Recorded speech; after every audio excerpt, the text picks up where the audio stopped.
Je pense qu'on a plus de monde ce soir. C'est bien. Quand on a une série de présentations, c'est toujours mieux s'il y a plus de monde en allant que s'il y a moins de monde. C'est évident.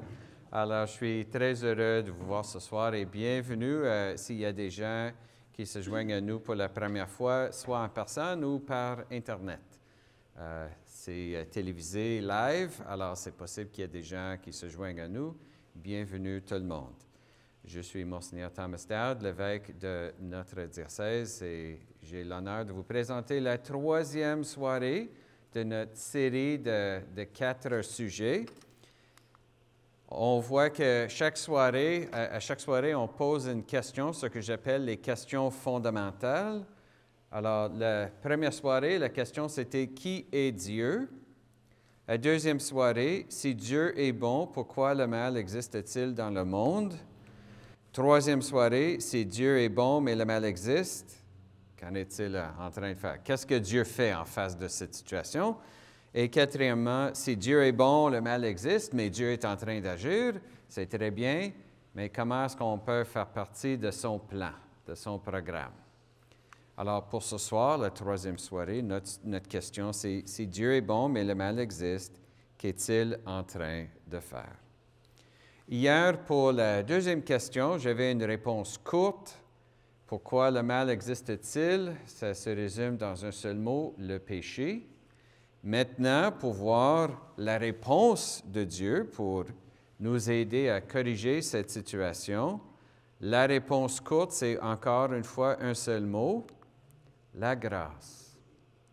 Encore, c'est un mot qui a son origine un peu dans la théologie, le jargon de l'Église. C'est quoi la grâce? Bien, on va explorer ça ce soir. Mais même si c'est un mot qui est un peu churchy, ça vient du monde ecclésiastique, ça nous touche dans notre quotidien. C'est une expression qui a été utilisée dès le début de l'Église. Saint Paul, dans un de ses épîtres aux Corinthiens, à la fin, quand il dit au revoir aux gens, quand il signe sa lettre, à la fin, il dit « Que la grâce du Seigneur Jésus-Christ, l'amour de Dieu et la communion du Saint-Esprit soient avec vous tous. » On utilise cette phrase pour la messe. C'est une manière que le prêtre peut utiliser pour commencer la messe avec la salutation avec le peuple. Ce n'est pas le prêtre qui l'invente, ça vient directement de Saint Paul. Et on voit qu'une des choses que Saint Paul souhaite à l'Église de Corinthe, c'est que la grâce du Seigneur Jésus-Christ soit avec eux. Le plan de Dieu, si le péché est la source des problèmes, c'est la vraie problématique dans l'histoire, la restauration de la grâce, c'est l'essentiel du plan de Dieu. Qu'est-ce que Dieu veut rétablir? La grâce ici présente dans le monde. Dans l'Épître aux Romains, Saint Paul dit, « Là où le péché s'est multiplié, la grâce a surabondé. » C'est pourquoi je dis que si le péché c'est le problème, la grâce est la solution. Ce n'est pas moi qui l'invente, c'est directement Saint Paul, ça vient de la Bible.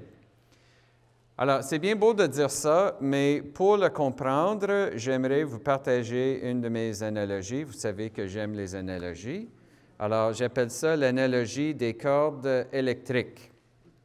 Alors, j'ai ici un rallonge. Ça, c'est un corde électrique. Non, je vais utiliser une autre. OK. Peut-être celui-ci. Non, je vais commencer avec ça. OK. Alors, ça, c'est une corde électrique. C'est bleu, vous voyez. Alors, ici, la corde électrique, ça représente nos premiers parents. Ça représente Adam et Ève. On ne connaît pas exactement quels étaient leurs noms. Les noms Adam et Ève sont des noms symboliques. Le mot Adam, le nom Adam vient d'une expression hébreu qui est Adama, ça veut dire la glaise de la terre. On sait que dans l'histoire de la création d'Adam, elle a été créée de la poussière de la terre, de la glaise. Donc, le Adama, c'est ça, donc il porte le nom de cette matière première, Adam. Ève, aussi un mot symbolique, le nom symbolique qui veut dire mère de tous les vivants. Donc, est la source de la vie de toute la race humaine. Alors, est-ce que leur vrai nom à l'époque était Adam et Ève ou est-ce que c'est autre chose? Peu importe. On sait que dans l'histoire de la création, il y a une période où il n'y avait pas des êtres humains. Il y avait des dinosaures, il y avait toutes sortes d'animaux, mais il n'y avait pas d'êtres humains. Mais à un certain moment, il y a des êtres humains. Alors, ça veut dire qu'à un certain point dans l'histoire, il y avait des premiers. Il y avait des premiers parents pour la race humaine. Et ici, ça représente nos premiers parents. Vous voyez qu'il y a deux côtés à ça. L'idée d'une corde électrique, comme ça, c'est bien, ça marche, c'est excellent, mais un peu comme l'analogie de la coupe que j'ai utilisée hier, la coupe, la tasse, c'est bien, mais c'est encore plus parfait quand c'est rempli d'eau. Ici, la corde électrique, c'est bien, mais c'est encore mieux si c'est branché, n'est-ce pas? Alors, l'idée de la création, c'est nous avons un potentiel, mais Dieu nous a créés, pas juste tout seul, il nous a créés branchés sur lui. Alors, j'ai ici une prise.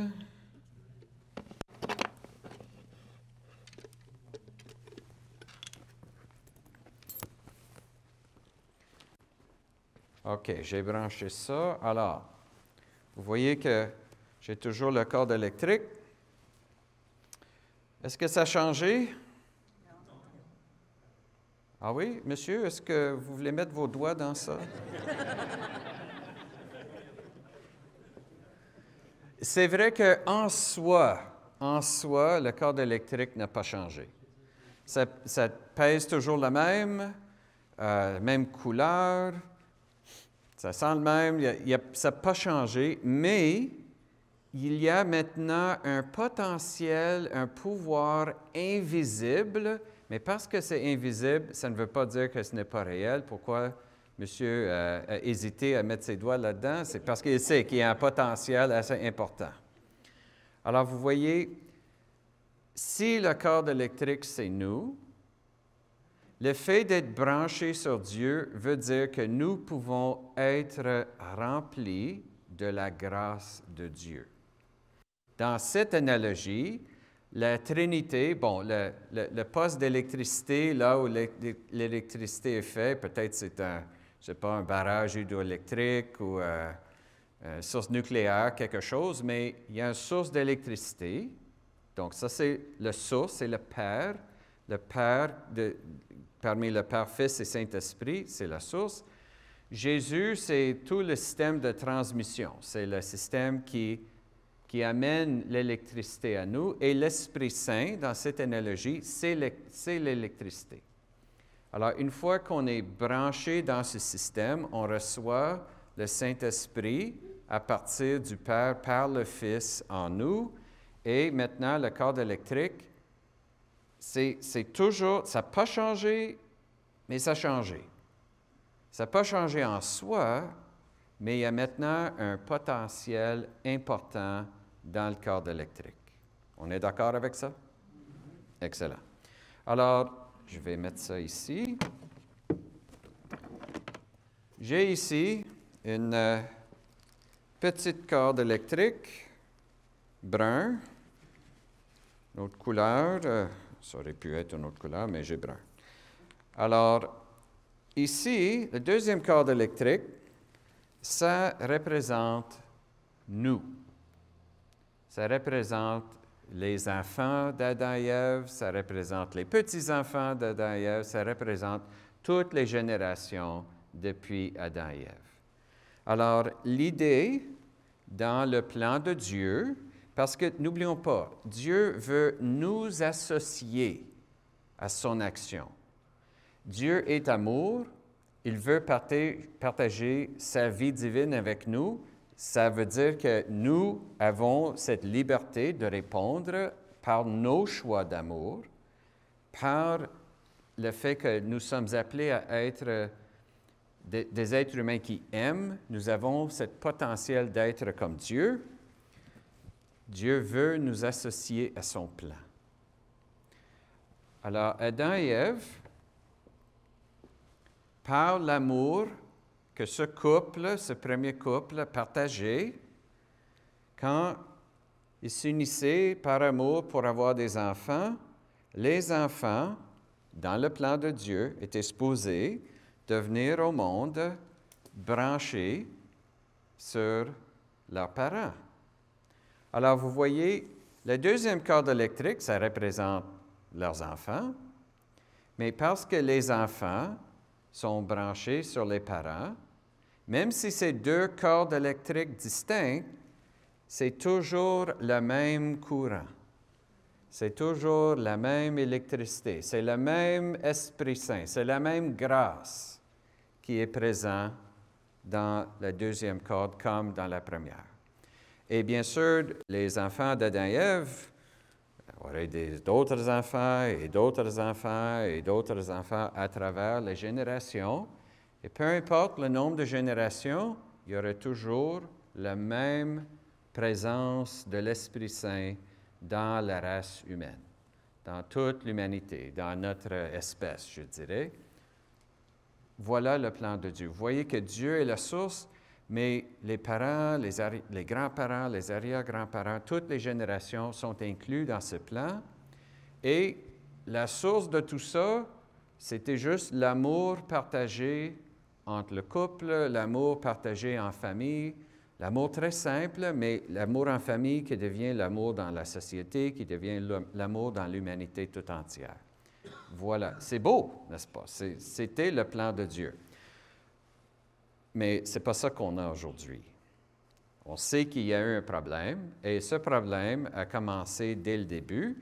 Adam et Ève, créés comme des êtres libres, nécessairement libres, on sait, selon l'histoire, les histoires dans la Bible, qu'ils ont choisi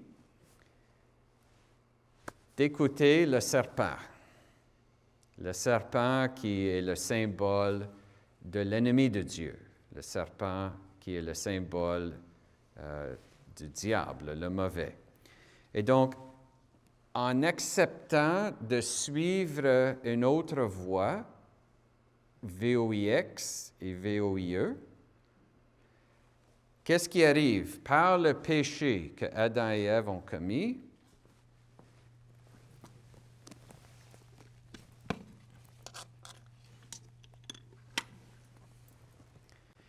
ils se débranchent.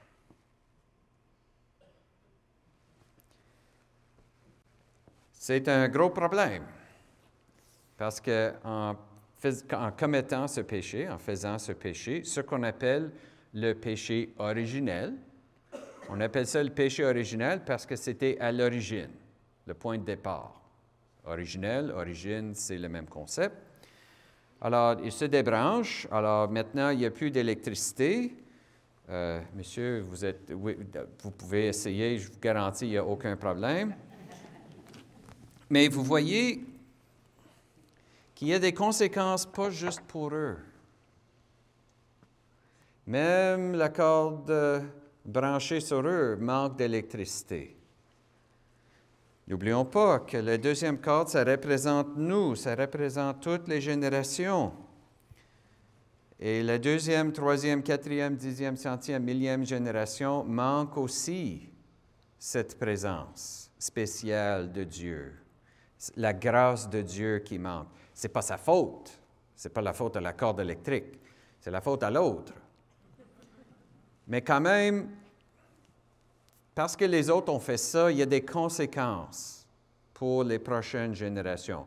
On appelle ça aussi, on appelle aussi le péché originel, pas parce que c'est le péché qui a été commis dès l'origine, mais parce que l'autre péché donne des conséquences. Et les conséquences, on appelle ça aussi péché originel.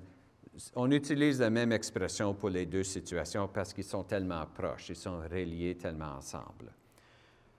Alors, quand on est conçu quand on est né dans le monde aujourd'hui, chaque enfant, on arrive dans le monde comme ça. Le code en soi est parfait, il n'y a aucun problème, mais quand même, il n'y a pas d'électricité. Ça prend une action spéciale pour corriger cette situation, pour que le plan de Dieu puisse avoir sa réussite, son succès. Et Dieu n'abandonne pas la race humaine. Alors, qu'est-ce qu'il fait? Il nous envoie la grande corde électrique heavy duty industrielle. Ça, c'est Jésus. Ça, c'est Jésus. Alors, Jésus, parce qu'il partage la nature divine avec son Père, lui est nécessairement branché.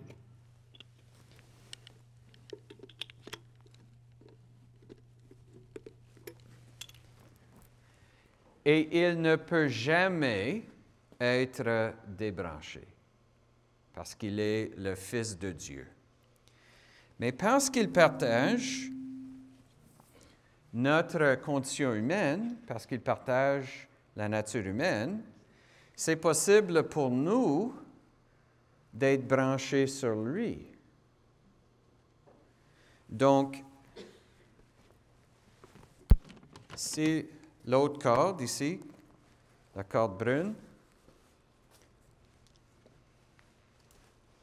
on peut, par la foi en Jésus, en disant à Jésus, « Seigneur, j'aimerais recevoir la grâce. Que la grâce du Seigneur Jésus soit toujours avec vous, comme Saint Paul a dit. » Alors, on le demande, on dit à Jésus, « Jésus, je crois que tu es la source de la grâce, j'aimerais avoir ta grâce. » Cet acte de foi fait que, boum, on devient branché.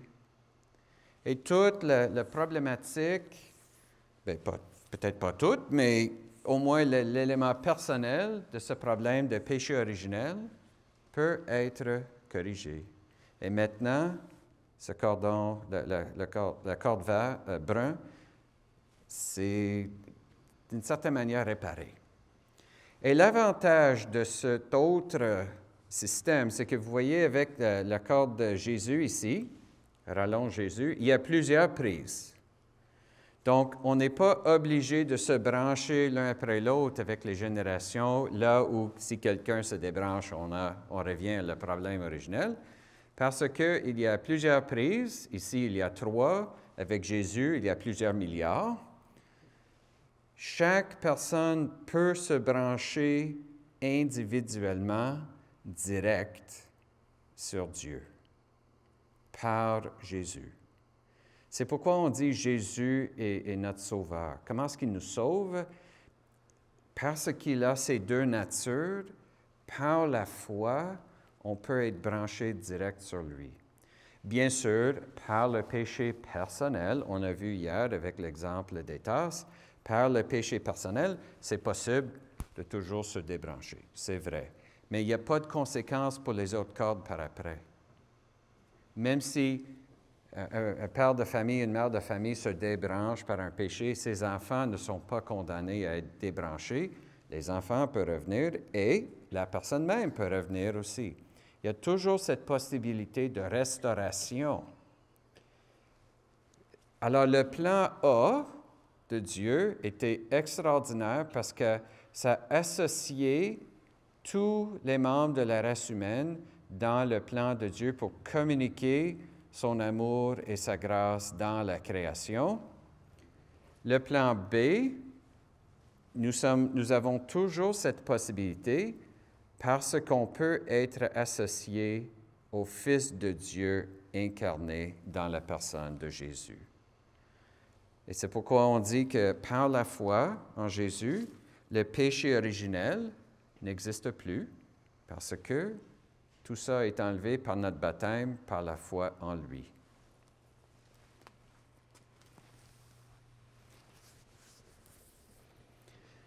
Alors, à partir de cet exemple, j'ai dit par la foi en Jésus, et c'est vrai, mais il y a des manières d'exprimer la foi en Jésus et de recevoir la grâce qui vient de Jésus. Et le reste de notre soirée, c'est comment. Comment Dieu communique sa grâce à nous, comment est-ce que nous pouvons être ouverts à sa grâce. Si on veut être dans le plan B, au lieu de rester dans le plan A, heureusement, il y a des moyens et des moyens, je dirais, assez faciles. Comparé à beaucoup de choses dans notre vie, la grâce est un don, c'est un cadeau que Dieu nous offre, un peu comme notre être, comme notre existence. Alors, pour comprendre, je veux revenir à ce mot, la grâce, parce qu'encore c'est un peu de jargon ecclésiastique, mais il y a deux types. Dans notre théologie, dans notre pensée, il y a deux types de grâce. Il y a ce qu'on appelle la grâce incréée. La grâce incréée, c'est Dieu lui-même qui se donne. Et la grâce créée, c'est l'effet de la présence de Dieu dans notre vie ou dans la création. Si Dieu est présent à quelque part, ça transforme cet aspect de l'univers. Je vous donne un exemple très simple, l'eau bénite. OK? Alors, si un prêtre prend de l'eau, j'ai ici une bouteille d'eau, si je mets ça dans un bol, puis je le bénisse, et après, je le mets sous un microscope où j'essaie de faire des tests chimiques, tous les tests vont dire c'est de l'eau. Alors, c'est quoi la différence entre l'eau bénite puis l'eau ordinaire?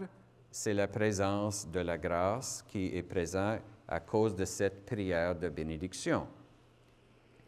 La présence de Dieu fait un changement dans cet aspect de l'univers, l'eau dans un bol. Qu'est-ce qui arrive si Dieu habite en nous? Qu'est-ce que ça change? Ça change quelque chose, n'est-ce pas? Pour donner peut-être un autre exemple très concret entre la grâce incréée et la grâce créée, pour les parents ici, levez la main si vous avez des enfants, les gens ici. OK, quelques-uns. Peut-être c'est plus pour les mères que pour les pères de famille, mais est-ce que vous avez, à certains moments de votre vie, reçu de vos enfants un petit bouquet de pissenlits? Oui, n'est-ce pas? Est-ce que l'enfant est allé au magasin pour acheter ça? Non. Est-ce qu'il y a des magasins qui vendent des bouquets de pissenlits? Non, pas du tout. Mais n'était-il pas un parmi les plus beaux bouquets que vous avez reçus? Vous savez, la grâce incréée dans cet exemple, c'est l'enfant. C'est l'amour que porte l'enfant. La grâce créée, c'est la joie que vous avez sentie quand l'enfant est venu partager son amour avec vous. La grâce créée, c'est la personne qui est la source. La grâce créée, c'est l'effet dans la personne qui reçoit. Donc, la grâce créée, quand on parle de Dieu, c'est Dieu lui-même. Grâce incréée, c'est Dieu lui-même. Et la grâce créée, c'est l'effet en nous quand Dieu communique son amour pour nous. Et ce n'est pas moi qui invente tout ça. On trouve un exemple de ça très concret dans la Bible. Un exemple de ce mouvement de la grâce, c'est Moïse, quand il a vu le buisson ardent. Alors, on connaît l'histoire. Moïse, il voit, il y a un arbre, un buisson, quelque chose, une plante, ça brûle, mais ça demeure. Ce n'est pas détruit. C'est très curieux, j'aimerais voir ça. Il s'approche de la plante et il entend une voix, n'est-ce pas? Et Dieu lui parle de la flamme, de la plante. Le Seigneur vit qu'il avait fait un détour pour voir et Dieu l'appela du milieu du buisson. « Moïse, Moïse !» Il dit, « Me voici. » Dieu dit alors, « N'approche pas d'ici, retire les sandales de tes pieds, car le lieu où tu te tiens est une terre sainte. Donc, Dieu lui demande de poser un geste, d'enlever ses sandales. Pourquoi? Parce que la terre est sainte. Pourquoi la terre est-elle sainte? Si on prenait la matière puis on le mettait sous un microscope, parce qu'on verrait quelque chose de différent le sable ailleurs, non.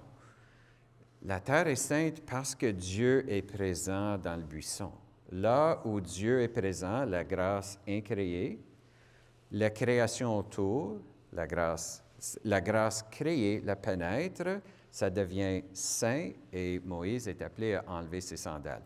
Comme l'eau bénite, c'est le premier exemple que nous avons si clair de cette relation entre Dieu, la source de toute création, et sa création quand il est présent d'une manière spéciale. La présence de la grâce. C'est Dieu le Créateur, donc par son acte de création, il est toujours présent. J'ai donné l'exemple, notre première soirée, d'un chanteur qui chante. Il est proche de sa chanson, ou le danseur qui danse, qui est présent à tout moment dans la danse. Mais parce que nous sommes des êtres capables d'amour, ça veut dire qu'on peut faire plus que simplement recevoir la grâce de Dieu. On peut retourner, on peut devenir des sources de grâce. C'est toujours la grâce de Dieu, mais on peut être l'écho de ça. L'exemple d'Adam et Ève, comment ça se fait qu'eux pouvaient, en théorie, devenir des sources de grâce pour leurs enfants par l'amour que les deux partageaient? C'est toujours l'amour qui est la source de la grâce. Dieu qui est amour et notre amour qui reflète l'amour de Dieu et qui rend l'amour de Dieu présent dans le monde. Donc, la création par nous fait encore plus. Elle reçoit la chanson divine, elle reçoit cette communication de Dieu et en renvoie un écho. Notre âme, l'âme humaine, reçoit cette chanson divine. Et par l'exercice de l'amour librement choisi, c'est notre manière par excellence de retourner cet écho. Et l'écho, ça ne devient pas une cacophonie. Quand les échos sont bien timés, comme on dit, ça crée une résonance avec une certaine beauté. Et la présence de cet écho dans l'âme, la présence de l'amour de Dieu dans l'âme et notre capacité d'en faire l'écho, une autre chose très importante, ça peut grandir.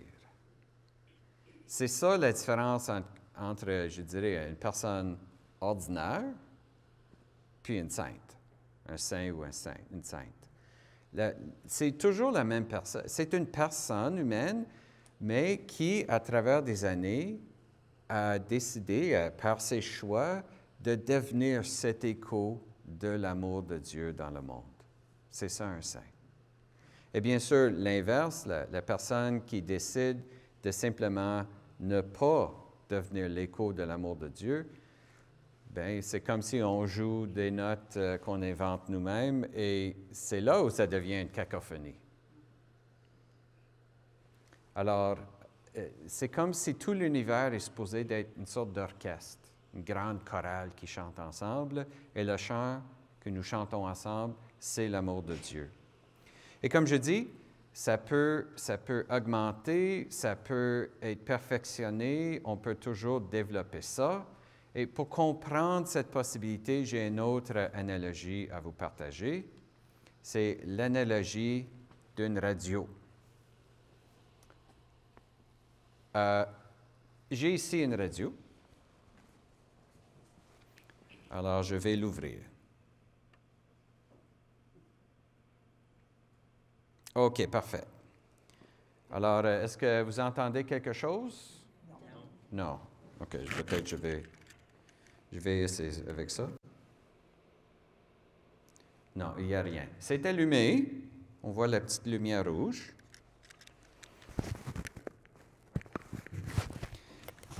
Mais pour tous ceux qui se souviennent des radios comme ça, aujourd'hui, ils sont beaucoup plus simplifiés, n'est-ce pas? Mais autrefois, qu'est-ce qu'on faisait si on voulait entendre quelque chose? Bien, première chose, il faut ouvrir l'antenne, n'est-ce pas? Donc, il faut capter les ondes. Vous savez, dans cette analogie, la radio, ça représente chacun de nous. Ça représente notre âme. Le poste de radio, c'est Dieu le Père. Donc, Dieu le Père, il est la source des signaux de radio. Et actuellement, dans cette Église, maintenant, il y a des ondes de radio. Ils sont invisibles, mais ça ne veut pas dire qu'ils ne sont pas réels. Ça existe. Mais pour les entendre, pour entendre la communication, ça prend un appareil. Donc, le Père, c'est la source de la communication. Le Fils, c'est les ondes qui sont transmises du Père. Et c'est quoi l'Esprit Saint dans cette analogie? C'est la communication même. C'est la musique, c'est la voix qui est communiquée. Ici, la radio, c'est notre âme. C'est l'autre côté de la médaille, c'est la partie qui reçoit. Alors, pour capter les ondes et pour transformer ça en message compréhensible, ça prend vraiment une antenne. Bon, premièrement, il faut l'allumer. Ça prend du courant. Il faut que ça soit branché. Vous voyez comment c'est une continuation de l'autre analogie. Il faut que ça soit branché. Deuxièmement, il faut qu'on soit capable d'avoir cette harmonie, cette capacité de recevoir les ondes. En plus, il faut monter le volume. J'ai mis le volume sur 0. Alors, je vais l'ouvrir.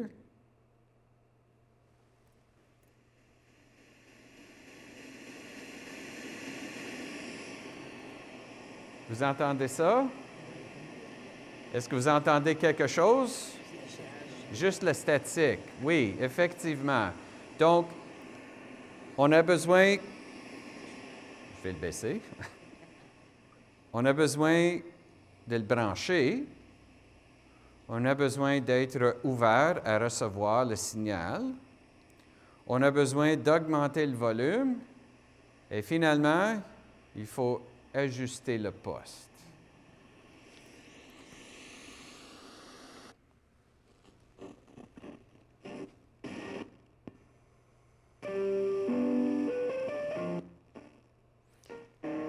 Presque. Presque. Je vais ajuster davantage.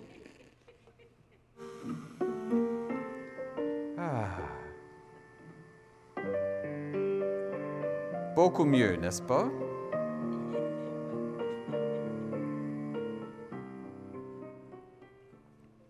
Avec cette analogie, je viens de vous montrer les éléments essentiels de la vie spirituelle. Qu'est-ce que la vie spirituelle? Il y a beaucoup de gens qui disent, est-ce que Dieu existe vraiment? Je ne l'ai jamais entendu. Est-ce que Dieu existe vraiment? Je n'ai jamais senti sa présence. Ou peut-être ils disent, mais je l'ai senti autrefois, mais je ne suis pas sûr. Est-ce que c'est moi qui l'ai inventé? Toutes sortes de possibilités. Mais c'est parce que la vie spirituelle est parfois un peu compliquée, c'est vrai. Comme la radio, ça prend du courant, ça prend une antenne, il faut que ça soit ajusté et il faut que le volume soit plus que 0 pour que ça soit clair. Dans notre âme, il faut qu'on soit branché sur Dieu. Il faut qu'on ait l'habitude d'être à l'écoute, ça c'est ouvrir l'antenne. Et il faut que parfois dans notre vie, notre manière de vivre n'est pas vraiment ajustée à l'appel de Dieu pour nous, par notre vie morale, par notre vie de charité, la manière dont on vit notre vocation, juste la vie quotidienne. Il y a toujours des ajustements à faire, n'est-ce pas? Qui ici est parfait? Alors, il y a des ajustements qu'il faut faire et finalement, le volume, ça c'est par la pratique religieuse, par la prière et tout. On est en train de dire, bon, premièrement à Dieu et deuxièmement à nous-mêmes, je veux que le signal soit clair. Moi, j'ai connu des gens qui, dans leur vie, avaient le message assez clair de Dieu, mais à certains moments, Dieu a demandé quelque chose que les autres ne voulaient pas entendre, puis, ils ont baissé le volume. Et c'est comme, oh, où est Dieu? Où est Dieu? Où est Dieu? Mais c'est toi qui as baissé le volume. C'est pourquoi ces 4 éléments ensemble, il faut toujours que, dans notre vie spirituelle régulière, qu'on regarde tous ces différents éléments ensemble. Nous allons regarder ça davantage demain. Aujourd'hui, c'est juste une petite introduction, mais l'idée, c'est de vous montrer que, un peu comme la radio ne peut pas communiquer la musique sans une source éloignée, invisible. Les ondes sont invisibles, mais ça ne veut pas dire que c'est pas réel. C'est réel. La grâce de Dieu est réelle. Dieu est réel. Si on est débranché, une personne qui est uniquement débranchée ou volume à 0, bien sûr, cette personne peut dire, est-ce que Dieu existe vraiment? Je n'entends rien. Oui, mais on comprend. Mais si la personne dit, je ne crois pas au poste de radio parce que je n'ai jamais entendu les ondes de radio, on manque quelque chose. Dans notre modèle, ça prend quelque chose pour recevoir cette source. Alors, dans l'exemple de Moïse, c'était le buisson ardent. Dans l'exemple de Monseigneur Dowd, c'est une radio. Mais quel est, spirituellement parlant, quel est le buisson ardent aujourd'hui? C'est quoi la radio spirituelle par excellence? L'appareil qui nous aide à recevoir ce message d'une manière, je ne dis pas infaillible, mais presque, c'est la liturgie. La liturgie, c'est la série de prières officielles dans l'Église qui nous ont été données ou élevées à un autre statut par Jésus lui-même. Jésus, c'est celui qui a les 2 natures. Il sait de quoi on a besoin. C'est lui les ondes, et il veut que ces ondes soient capturées par nous. Alors, il nous donne pas juste les ondes, mais la radio, la liturgie, c'est cette technologie spirituelle pour recevoir la grâce de Dieu d'une manière régulière, habituelle, je dirais même infaillible, parce que la promesse de Jésus est derrière ça. Alors, c'est quoi la liturgie?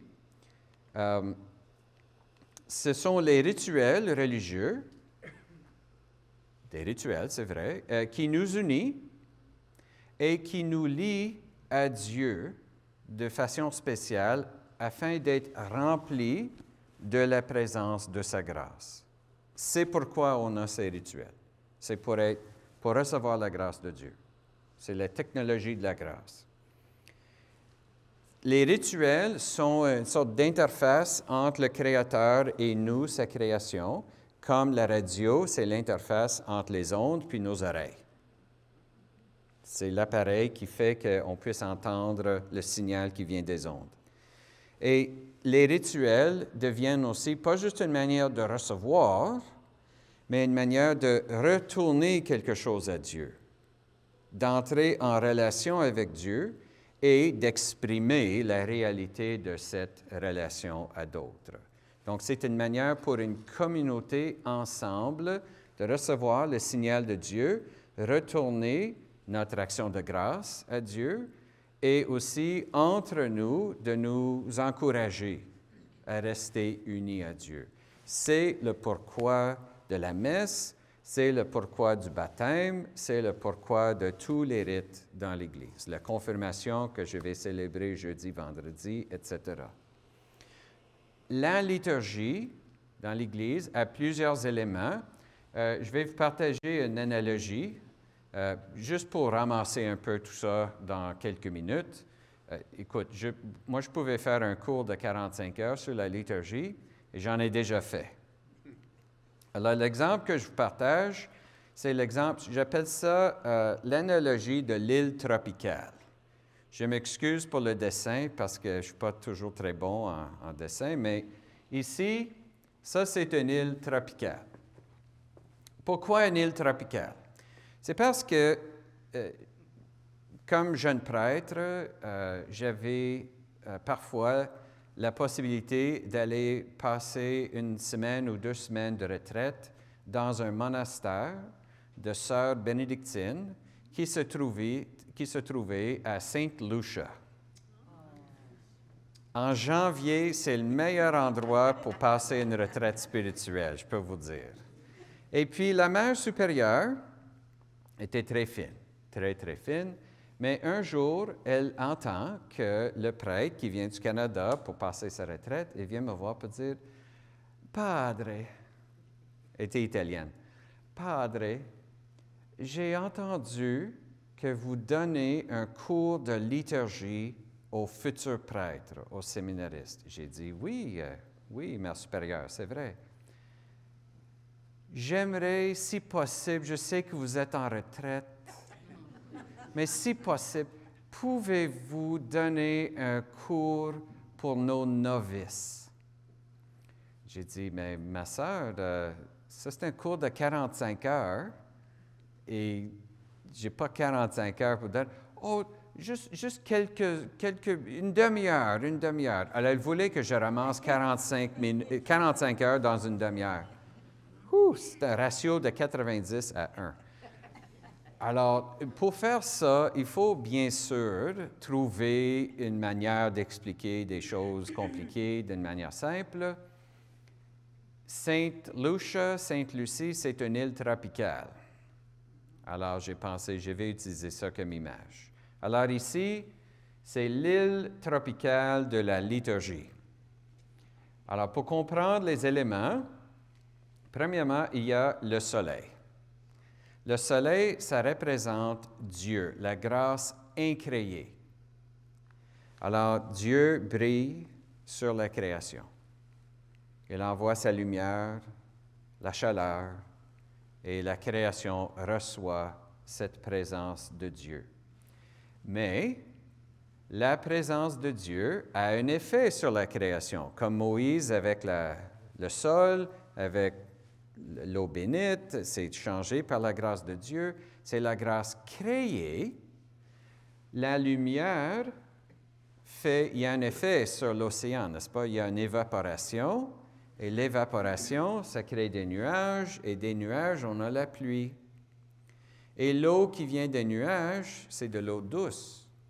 Dans l'océan, c'est l'eau salée. Donc, il y a une transformation de la création. La grâce incréée, qui brille sur la création, transforme la création et rend ça important pour l'être humain, donne quelque chose à l'être humain. L'île tropicale, avec l'île tropicale, il y a au centre une montagne. Ça, c'est un volcan. Et la montagne est tellement haute qu'il y a un petit capuchon de neige sur la montagne. Alors, ça veut dire qu'il y a de l'eau en permanence. Une chose que j'ai appris à Sainte-Lucie, ici, nous avons 4 saisons, printemps, été, automne, hiver, mais dans plusieurs pays tropicaux, ils ont seulement 2 saisons, saison de pluie et saison sèche. Alors, mais s'il y a un capuchon de neige, ça veut dire que même s'il y a une saison sèche, il y a toujours une source d'eau. Parce que les glaciers sur la montagne peuvent fournir l'eau nécessaire. Alors, de la montagne, il y a 6 rivières. Ces rivières sont des sources infaillibles de grâce, même s'il y a une saison sèche. La montagne, c'est l'Eucharistie. Ça, c'est la messe. C'est la source infaillible par excellence de la grâce. Les autres rivières, les fleuves qui vont tendre vers l'océan, ce sont les 6 autres sacrements. Baptême, confirmation, réconciliation, onction de malade, mariage, ordination. On peut puiser dans ces rivières pour avoir l'eau. Si c'est une saison de pluie, bien sûr, il y a de l'eau partout, mais dans nos vies, on sait qu'on passe parfois dans des périodes de sécheresse. Ça nous arrive. Alors, quand la vie est facile, n'est-il pas vrai que quand la vie est facile, souvent c'est là où on oublie Dieu? Parce que la vie est facile. Mais quand la vie devient difficile, c'est là où on comprend où on a besoin de lui. Et si on n'a pas l'habitude, si on ne sait pas où se trouvent ces sources d'eau, ça peut être très inconfortable. Alors, d'avoir cette habitude d'aller vers les rivières, de savoir où ils se trouvent et comprendre les sources d'eau, c'est bon. Il y a aussi des arbres sur l'île. Ce sont les arbres avec leurs différents fruits. Ça représente les bénédictions. On cherche les bénédictions de Dieu. On veut être béni de Dieu. Et qu'est-ce qu'une bénédiction? C'est une prière. On a eu une question dans la période questions-réponses sur les bénédictions. Par la prière, un objet est changé ou une personne reçoit une bénédiction. C'est toujours la grâce de Dieu qui agit. L'eau bénite, une bénédiction, c'est la grâce de Dieu. C'est une manière où la grâce régulière, je dirais, devient spécialisée dans une situation particulière. Donc, la liturgie a ces 7 sources principales, mais peut aussi être vécue de toutes sortes de manières supplémentaires. C'est la créativité de Dieu dans les différentes bénédictions. Puis finalement, il y a la plage qui va autour. Puis une chose avec l'île tropicale de la Grâce, ça prend 24 heures pour faire le tour de l'île.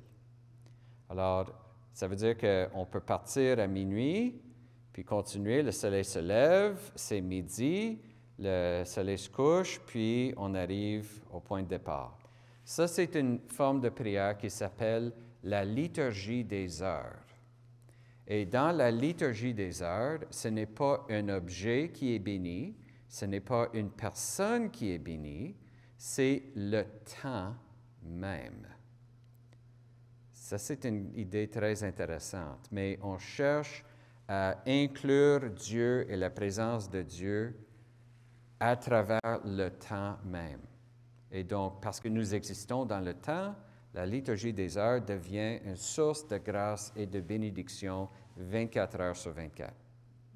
C'est une forme de prière qui existe. C'est souvent prié par les moines et les moiniales. Les prêtres sont appelés à le faire aussi, les évêques, bien sûr. Mais les fidèles peuvent le faire aussi. Autrefois, il y a beaucoup moins de personnes qui le faisaient parce que, honnêtement, le livre, ça coûtait cher. Mais on peut l'avoir maintenant gratuit sur notre téléphone. Et en plus, pour les fidèles ordinaires qui n'oublions pas, à travers les siècles, beaucoup de gens étaient analphabètes, ne savaient pas comment lire. Mais une autre forme de la liturgie des heures que vous connaissez sûrement, le chapelet, le rosaire. Le rosaire, c'est la liturgie des heures simplifiée. Donc, quand on prie avec Marie dans le chapelet, on est en train de faire le cercle avec elle. Et n'est-il pas vrai que le rosaire, c'est un cercle? Il y a un petit élément qui est comme l'introduction, mais le reste, c'est le cercle qu'on fait avec elle. Alors, dans l'analogie de l'île tropicale, on voit tous les différents éléments de la liturgie. Mais peut-être pour revenir à mon exemple de bouquet de fleurs, bouquet de pissenlit, c'est un autre exemple du même principe. La grâce incréée, la source, c'est l'enfant. La grâce créée, c'est la réaction de la mère ou du père qui reçoit le bouquet. Mais il y a une interface entre les deux. C'est quoi? C'est le bouquet même. Le bouquet, c'est la liturgie. C'est l'élément, le rituel. Le rituel d'aller chercher les fleurs, le rituel de les mettre ensemble, le rituel d'aller vers maman pour dire « Hey maman, je te donne ça ». Le rituel de dire « Oh ma petite, merci, mon petit, merci beaucoup ». Tout ça, c'est une série d'étapes qui ensemble ont un sens beaucoup plus grand que le simple bouquet de fleurs. Le bouquet de fleurs de pissenlit, ça va durer combien de temps? 24 heures peut-être, maximum? Mais le souvenir, quand j'ai raconté cette histoire, j'ai regardé dans vos yeux et j'ai vu le souvenir de ça avec plusieurs personnes. Le souvenir demeure. La grâce demeure. La source est là, l'effet demeure à travers le rite, à travers le rituel. Voilà la raison pour laquelle Jésus nous a donné la liturgie. Ce n'est pas parce que il faut aller à la messe le dimanche, puis nous demande ça. Puis c'est pas juste quelque chose d'imposé. Le bouquet de fleurs, c'est pas imposé, c'est donné gratuitement. Et la réaction, c'est une réaction gratuite. À son meilleur, voilà notre manière de prier Dieu, et surtout dans la liturgie, qui est une forme de prière commune. Nous faisons ça ensemble, comme communauté. Et la liturgie, les différents éléments de la liturgie fait écho de la vie. C'est comme si Dieu a regardé la vie humaine et a vu que dans toutes les cultures, à travers tous les siècles, a vu qu'il y a des expériences universelles. Peu importe si on vit ici ou en Chine ou au Brésil ou en Russie, peu importe si on vit au 21e siècle, au 12e siècle, 1000 ans avant Jésus-Christ, 3 générations après Adam et Ève, il y a des expériences universelles que tout le monde connaît. Alors, il y a 7 de ces expériences universelles. Il y a la naissance. Tout le monde ici est né à un certain moment. C'est une expérience universelle. Le fait de vivre en communauté. Il y a des animaux qui abandonnent leurs petits. C'est comme ils vont pondre des œufs puis ils les laissent. Mais ce n'est pas les êtres humains. L'enfant naît d'une manière, l'enfant a besoin d'une communauté, d'une famille, a besoin d'autres personnes. Alors, l'expérience, même si la communauté est juste la famille immédiate, il y a déjà une expérience de communauté, ça c'est universel.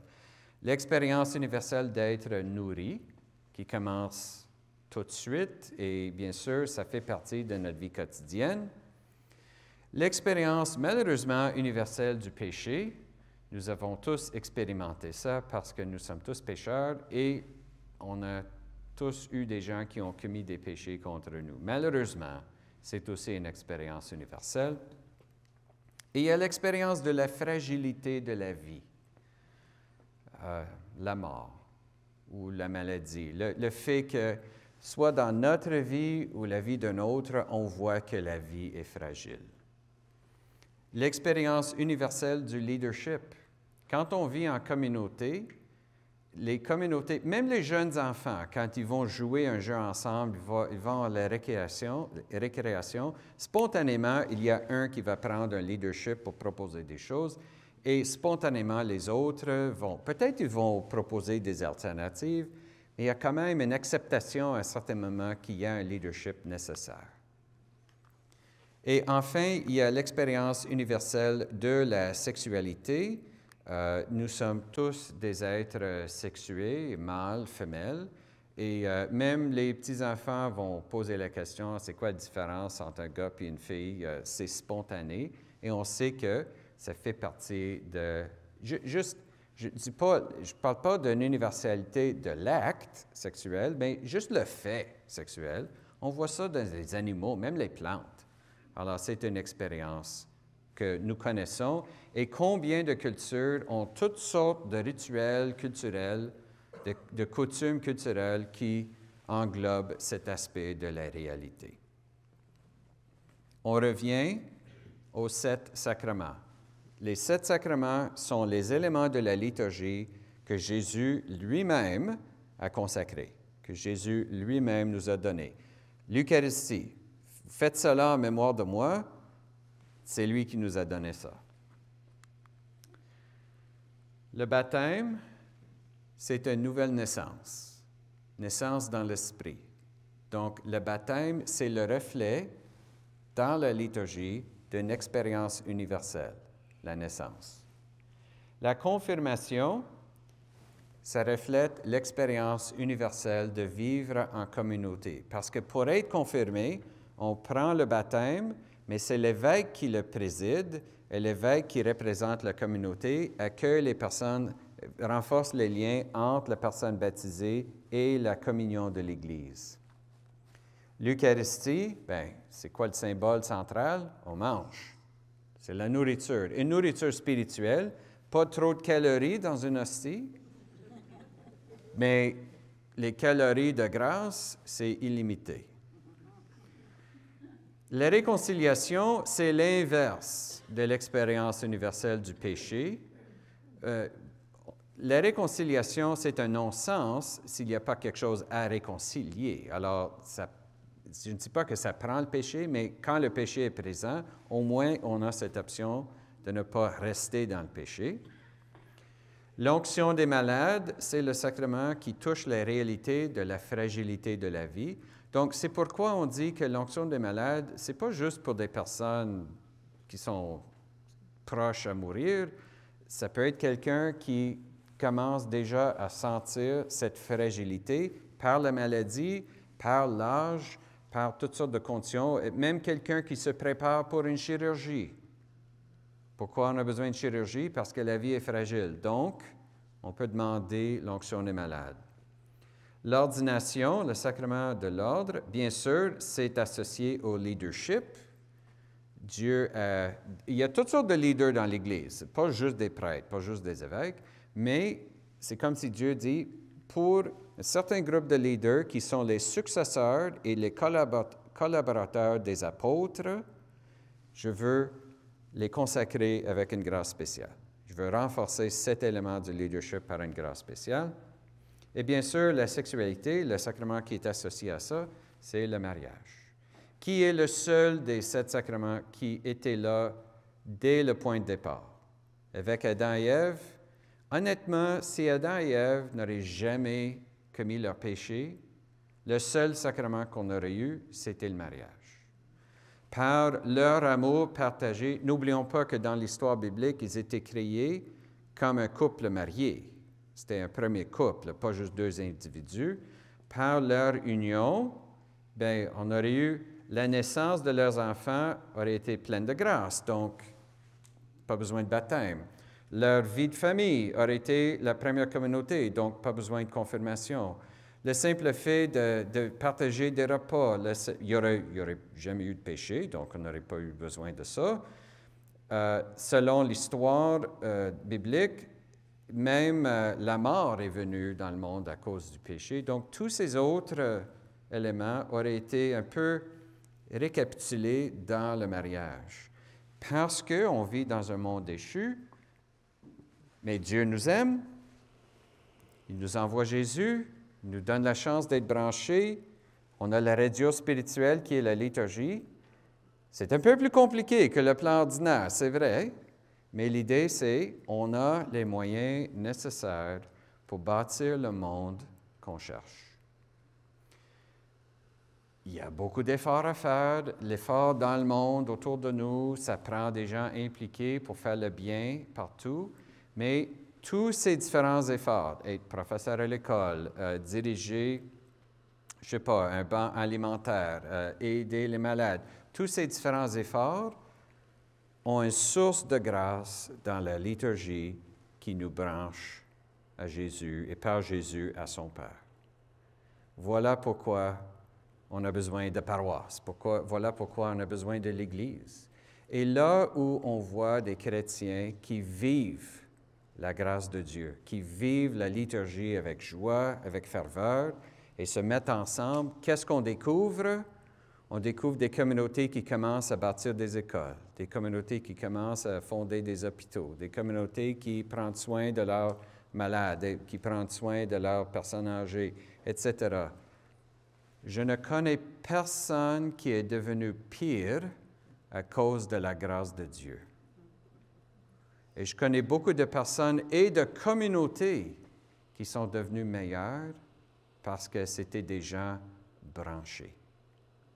Alors, qu'est-ce que Dieu est en train de faire face à ce problème qui est le péché? Il nous partage sa grâce et il nous donne les instruments pour avoir accès à sa grâce. Donc, j'ai déjà donné un avant-goût pour demain soir, mais la question prochaine, c'est, bon, Dieu est bon, le mal existe, il est en train de faire quelque chose. Comment est-ce que moi, je peux faire partie du plan de Dieu? Bien sûr, l'élément de base, j'ai expliqué la liturgie, mais on peut aller plus loin que ça. Il y a des éléments qui peut-être sont plus personnels. Nous allons regarder ça demain soir. Merci beaucoup.